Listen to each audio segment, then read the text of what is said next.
রাতে বোধহয় খুব জোর বৃষ্টি হয়েছিল। সকালবেলা ঘুম থেকে উঠেই ছাদে এসে দেখি চারিদিকটা এত সুন্দর লাগছে, সব যেন ভেজা ভেজা।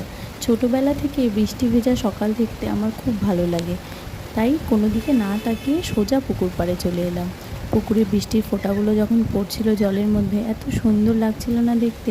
আর গাছগুলোর তো কথাই কি বলবো, আর বৃষ্টির জল পেয়ে যেন একদম সতেজ হয়ে উঠেছে। সদ্য দার্জিলিং থেকে ঘুরে এসেছি তো, তাই লেমন ক্রাশড করা দার্জিলিং টি নিয়ে এসেছিলাম।